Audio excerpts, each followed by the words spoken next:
CBI તપાસ કરી 13 દિવસની અંદર એને એ ધરપકડ કરવામાં આવી અને સંસદમાં કાયદો પણ મજબૂત બનાવવામાં આવ્યો કે 10 કરોડથી 10 લાખ સુધીનું ફાસ્ટ ટ્રેકમાં અને 2 મહિના 3 મહિનામાં સજા. પણ આ હવે રાજકારણના રોટલા શીખવા હોય. રાહુલ ગાંધીજી હવે સંસદને પોતાની જાગીર સમજી બેઠા છે. વાસુદેવભાઈએ કીધું તો કદાચ મને એવું લાગ્યું કે હજી પણ એ ભારતીય જનતા પાર્ટીને વિપક્ષમાં ગણી રહ્યા છે, કારણ કે સરકારે જે રીતે 2014 થી 26 સુધી જે કામ કરેલું છે એ એમના ધ્યાને નથી. અને જે રીતે નહેરુજીએ સાચી વાત છે કે અહંકારી હતા, એમની સિગરેટ ભૂલી જતા હતા તો બીજા રાજ્યમાંથી બાય હેલિકોપ્ટર સિગરેટ આવતી હતી, તો એવા ખર્ચા સરકારના જ હતા ને, એ જનતાના જ પૈસા હતા ને.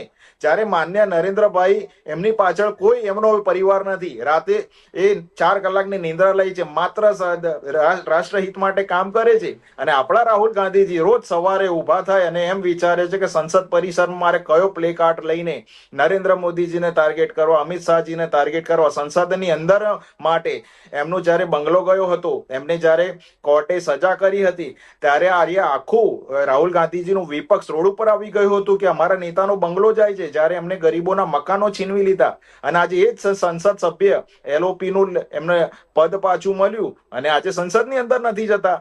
તો મને એ ખ્યાલ નથી આવતો કે આને શું કહી શકાય, અહંકાર કહી શકાય, અપરિપક્વતા કહી શકાય, કારણ કે રાહુલ ગાંધીજીને હવે જીતવાનું તો સાઈડમાં રહ્યું, પણ હવે વિપક્ષો પણ તમે જુઓ તો ખરી કે પપ્પુ યાદવને સમર્થન આપે કે જે ભગવા કપડામાં કયા એવા પૂજારીએ કૌભાંડ કરેલું છે. સીબીઆઈ તપાસ થઈ, એસઆઈટી થઈ અને એ જે ટ્રસ્ટ હતા એના સંચાલકો આજે જેલની અંદર છે. તો તમે સનાતનનો આટલો વિરોધ કરો છો, તો તમને આ કોઈ બીજા ધર્મ, રાહુલ ગાંધીજીને આપણા માધ્યમથી ચીમકી આપવા માંગુ છું, કહેવા માંગુ છું કે કોઈ બીજા ધર્મનો ઉલ્લેખ તો કરે. માત્ર સનાતનને તમારે ટાર્ગેટ કરવાના, નરેન્દ્ર મોદીજીને ટાર્ગેટ કરવાના, તમે શું બતાવો છો? સંસદે